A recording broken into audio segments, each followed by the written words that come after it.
Estudiantes del segundo año de bachillerato, tengan todos muy buenas tardes.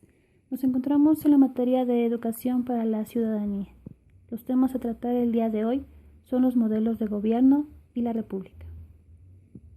Bajo los distintos tipos de modelo que se han analizado en los gobiernos, encontramos una división exacta que define cómo ha ido evolucionando este gobierno a través de la historia, enfocándose como primer punto de partida la monarquía. Siendo la más antigua, es una forma de gobierno en la que el poder lo ostenta un individuo de acuerdo con un orden hereditario. Se trata del poder de la corona, los reinados. La dictadura es una forma de gobierno en la que el poder está concentrado en una sola persona, haciendo casi imposible la comunicación directa de una asociación o de una parte del pueblo con lo que dictamina su representante. Generalmente, el inicio de una dictadura se dio para establecer la libertad de la monarquía. Eso era el origen, el punto de partida. Sin embargo, su concepto fue muy manipulado por aquellas personas que ya lograban el poder y cambiaban de interés una vez que lo obtenían, manifestando solamente su voluntad sin pensar en el beneficio común. Finalmente, la república. La república, primero debemos destacar que es el modelo de gobierno más utilizado en el mundo actual. Es un sistema político que se fundamenta en la igualdad de todos frente a la ley, y esta es regida por una constitución.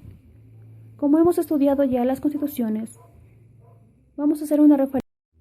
La parte dogmática trata de lo referente a los derechos y libertades de los ciudadanos, además de las limitaciones del poder público.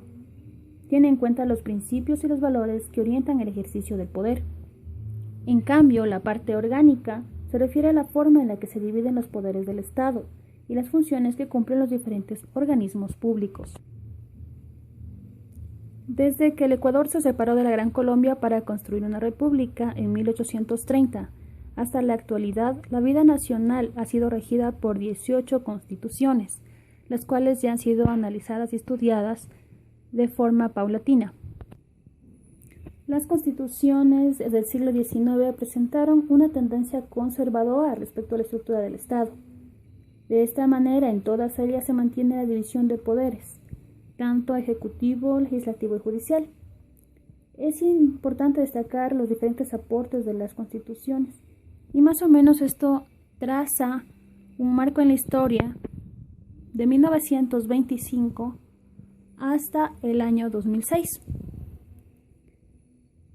Primero, de 1925 a 1931 se consideran transformaciones julianas.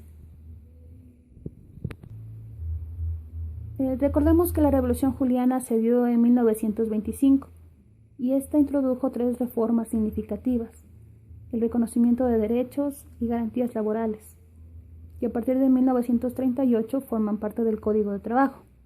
Asimismo, se otorgan responsabilidades nuevas al Estado referente al presupuesto, al Fondo General y a la Reserva del Tesoro. Otro paso importante es el impulso que se dio a la reforma agraria.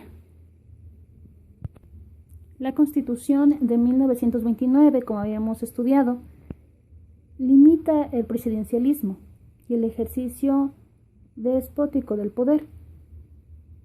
Un ciudadano con el título de presidente de la República es lo que ahora se ejerce o se manifiesta bajo el poder ejecutivo. A partir de la Revolución Juliana surgieron además diferentes partidos políticos.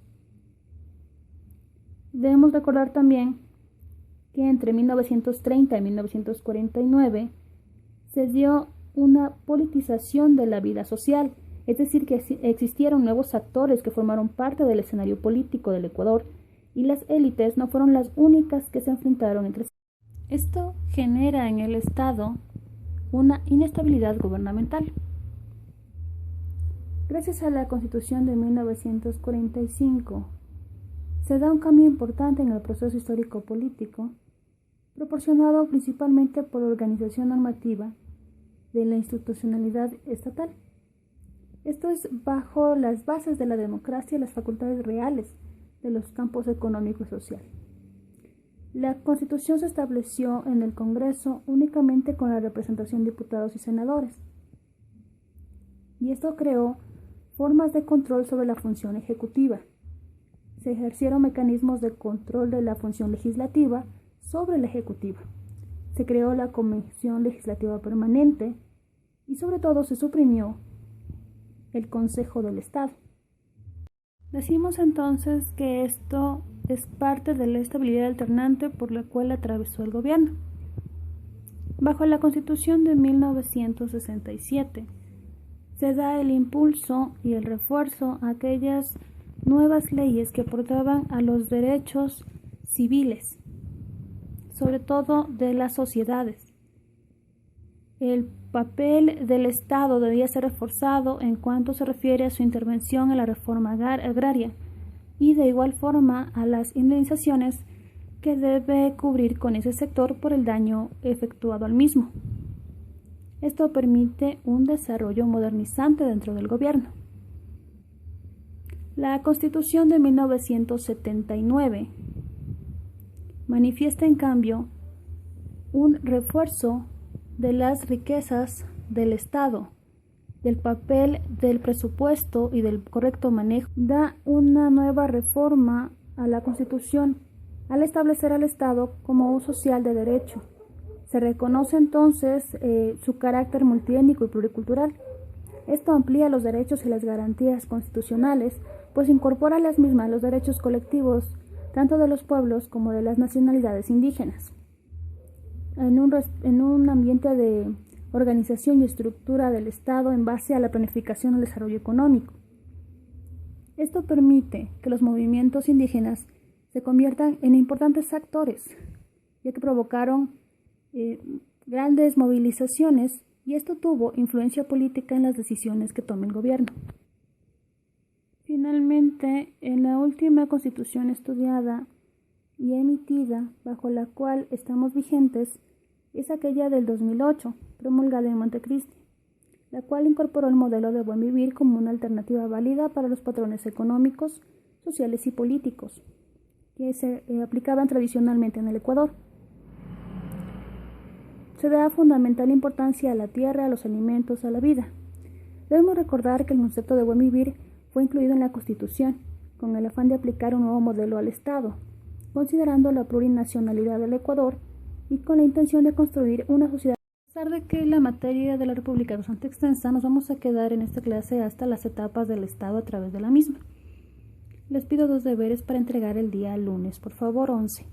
El primero es el resumen de los modelos de gobierno, hagan con imágenes, pueden ser graficadas o pegadas, y 2, un organizador gráfico sobre las etapas que se estudiaron de 1925 hasta el 2008, con pequeños conceptos o palabras clave.